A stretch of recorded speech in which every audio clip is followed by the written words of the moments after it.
السلام علیکم۔ آج ہم اسلامیات کے پہلے چیپٹر ایمان بالغیب سے شروع کریں گے۔ شروع کرنے سے پہلے میں آپ لوگ کو چند سوال کرنا چاہوں گی۔ کیا آپ لوگوں نے کبھی غیب کے بارے میں سنا ہے یا سوچا ہے؟ غیب کے اصل معنی کیا ہے؟ غیب کا معنی ہے انسین، جو دکھائی نہیں دیتا۔ اکثر ہم ایسی چیزوں میں یقین رکھتے ہیں جو دکھائی نہیں دیتی، لیکن ہمیں یقین ہے کہ وہ ہے، جیسے کہ ہوا، ایئر۔ ہم ہمیشہ بچپن سے پڑھتے آئے ہیں کہ air is all around us. Although we cannot see air, we know that it exists. اور کیونکہ ایئر ہے اسی لیے ہم بھی زندہ ہے، بیکاز ہم بھی آکسیجن اس سے کنزیوم کرتے ہیں۔ ایک اور ایگزامپل میں دینا چاہوں گی، جیسے کہ یونیورس، پلانٹس، گیلیکسیز ہے نا، یہ ہم نے اب تک اپنی آنکھوں سے نہیں دیکھا ہوگا۔ اگر دیکھنا بھی پڑے گا تو ہمیں ٹیلیسکوپ سے دیکھنا ہوگا، لیکن نہیں دیکھ کر بھی ہم یقین رکھتے ہیں کہ یہ چیزیں ہیں، کیونکہ جو سائنٹسٹ ہیں، ریسرچرز ہیں، ان لوگوں نے اس پر بہت کام کیا ہے اور ہمیں بہت پروفز دیے ہیں کہ یہ ساری چیزیں ایگزسٹ کرتی ہیں۔ تو نارمل لائف میں غیب انسین کی بات کروں گی ہمارے آس پاس کی، تو یہ ہمیں پتہ چلتا ہے کہ غیب کی چیزیں ہوتی ہے، نہیں دکھنے سے ان کا ایگزسٹنس نل نہیں ہو جاتا۔ اب ہم جب اس چیپٹر پہ آتے ہیں، ایمان بالغیب مطلب غیب پر ایمان رکھنا، have faith in the unseen, ہے نا۔ اب سب سے پہلے ہمارا پلر کیا ہے اسلام کا؟ ایمان، فیتھ، ہے نا۔ اللہ پر یقین، فرشتوں پر یقین، نبیوں پر یقین، اللہ کی کتابوں پر یقین، ہے نا۔ اس کے بنا ہمارا ایمان پختہ نہیں ہے۔ ایمان بالغیب، بلیو ان دی انسین، یہ ساری چیزیں ہمارے لیے انسین ہیں۔ اللہ کو ہم نہیں دیکھ سکتے، نبیوں کو ہم نے نہیں دیکھا، اللہ کے پہلے کی کتابوں کو ہم نے اترتے ہوئے نہیں دیکھا، ہے نا۔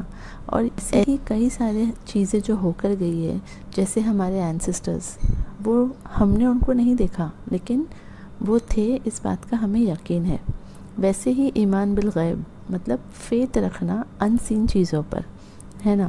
اللہ تعالیٰ پر ایبسلیوٹ کانفیڈنس ہونا چاہیے کہ اللہ تعالیٰ نے ہی نبیوں کو ہمارے لیے بھیجا ہے اور ان کے بتائے ہوئے راستوں پر ہمیں چلنا ہے۔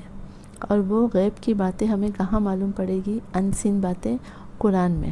اللہ تعالیٰ قرآن میں ذکر کرتا ہے کہ اس نے کیسے فرشتوں سے کام لیا، نبیوں سے کام لیا، جنت جہنم کے بارے میں اللہ تعالیٰ قرآن میں بتاتا ہے۔ ہر ایک چیز جو ہماری آج کی زندگی میں بھی ہمارے جیسے ہماری ڈیسٹنی، وہ ہمیں نہیں دکھائی دیتی، ہے نا، پر ہمیں یقین ہے کہ ہماری تقدیر ہے اور اللہ تعالیٰ کے ہاتھ میں ہے نا۔ تو غیب کا اصل معنی ہے انسین، جو ہمیں دکھائی نہیں دیتا، پھر بھی ہمیں ان پر ایمان ہے۔ اب یہاں اس چیپٹر میں چند ایگزامپلز دیے ہوئے ہیں نبیوں کے، جنہوں نے اپنی زندگی میں وہ چیزیں محسوس کی جو ہم نہیں دیکھ سکتے۔ جیسے آدم علیہ السلام نے جنت دیکھی ہے، کیونکہ وہ پہلے جنت میں تھے۔ ابراہیم علیہ السلام کو اللہ تعالیٰ نے بتایا کہ کیسے مرنے کے بعد اللہ تعالیٰ ہمیں ریزریکٹ کرے گا، واپس ہمیں زندہ کرے گا۔ موسیٰ علیہ السلام کو اللہ تعالیٰ نے بتایا کہ جو چیزیں ہوتی ہیں ان کے پیچھے اللہ کا اصل مقصد کیا ہوتا ہے۔ اور آپ نبی کریم صلی اللہ علیہ وسلم کو اللہ تعالیٰ نے معراج پر بلایا، کیوں؟ دکھانے کے لیے، محسوس کرانے کے لیے۔